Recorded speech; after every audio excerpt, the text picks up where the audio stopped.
The xenobiology convergence arena was older than most empires.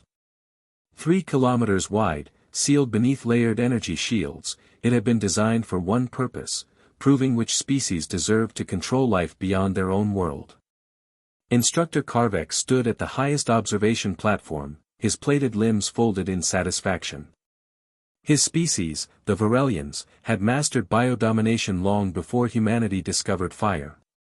His 4 amber eyes scanned the arena floor where 200 cadets from 40 species waited beside containment gates. Today, Carvex announced, his voice amplified through translators, you will perform symbiotic bonding. 1 creature. 1 handler. No technology beyond approved biological interfaces. Failure results in removal from the program. A ripple of nervous energy spread through the crowd. The creatures were legendary.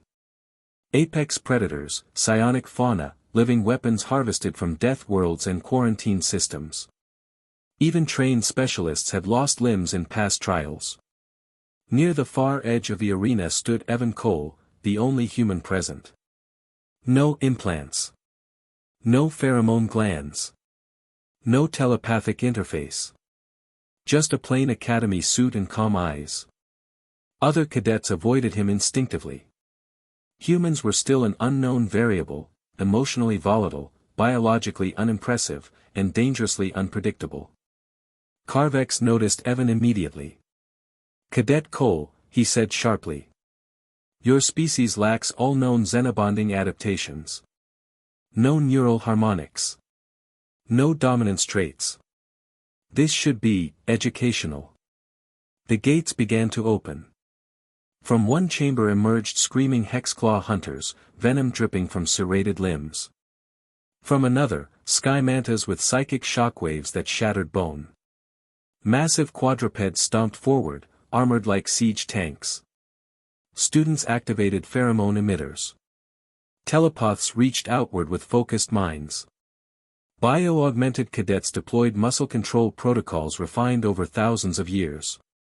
Then Evan's gate opened. The arena fell silent. A Gravehowler Prime stepped out, 12 feet tall, plated in obsidian bone, eyes glowing predator red. Its species was classified extinction-level fauna. Entire colonies had been erased by lone specimens. Carvex allowed himself a thin smile. Observe, he said to the arena. This is what happens when evolution leaves gaps. The Gravehowler roared, a sound that cracked shields and sent lesser beasts into frenzy. Evan didn't move. He didn't run. He didn't activate anything. He simply raised 2 fingers to his lips. And whistled. The whistle cut through the chaos like a blade through fog. Low. Warbling.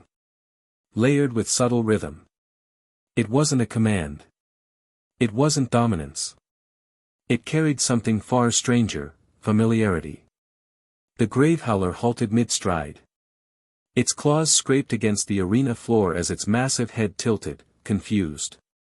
Predator instinct screamed to attack, yet something in the sound disrupted the pattern. Evan whistled again. This time softer. Inviting.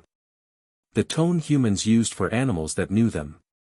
Around the arena, something unprecedented occurred. Other creatures stopped. Hexclaw hunters froze, venom sacs retracting. Sky mantas ceased their psychic pulses. Armored behemoths lowered their heads. Even bonded creatures already under alien control began to shift uneasily. Carvex's eyes widened. That's impossible, one assistant whispered. He has no bonding mechanism. Evan stepped forward slowly, shoulders relaxed, body angled sideways, non-threatening.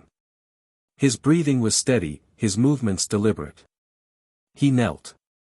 The Gravehowler advanced, each step heavy enough to register seismic warnings.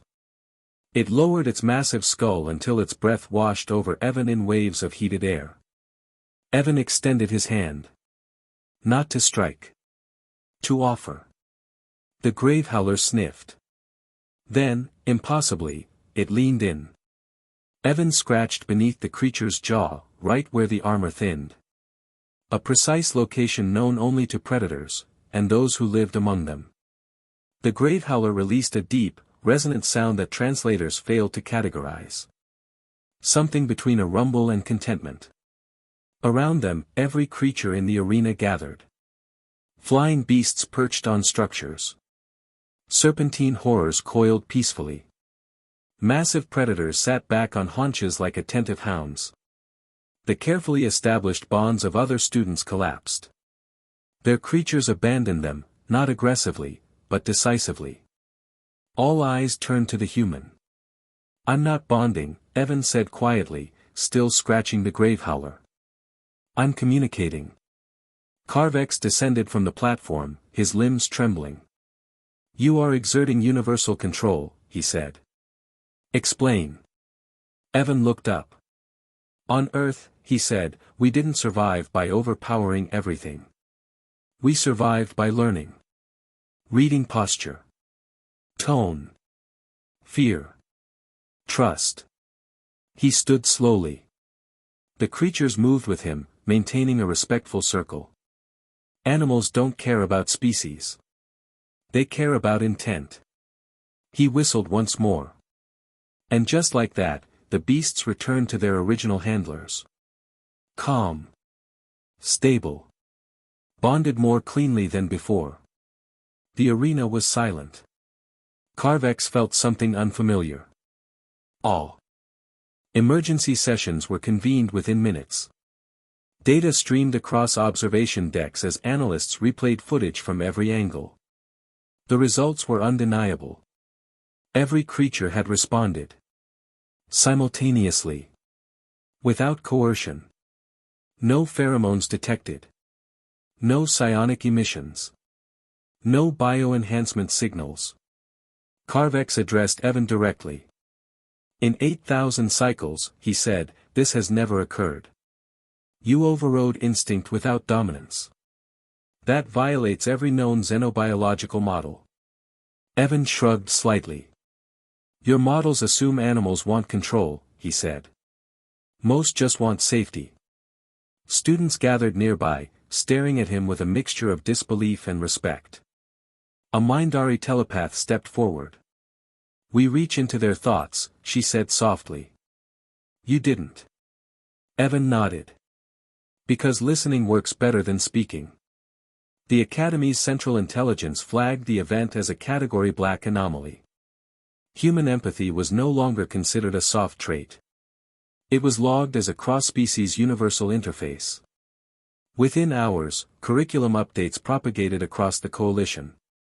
Nonverbal emotional intelligence, human origin method. Behavioral empathy as a bonding vector. Intent-based communication frameworks. Carvex watched it all with a strange heaviness in his chest. "We believed power was domination," he said at last. "You've shown us it is understanding." Evan smiled faintly.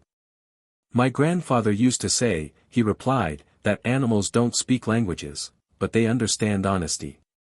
The grave howler remained beside him, calm and unmoving. Not controlled. Choosing. Evan Cole graduated top of his class.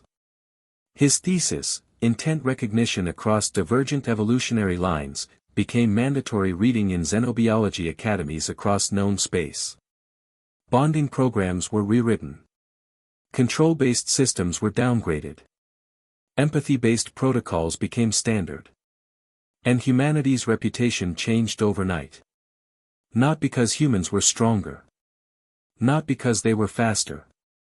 But because they understood something the galaxy had forgotten. That life responds to respect. Years later, Carvex would stand before a new cohort and replay the footage, the whistle, the stillness, the impossible calm. "This," he would say, "is why humans are dangerous. Not because they dominate. But because they connect." And somewhere, on a quiet training field, a human would whistle, and the universe would listen.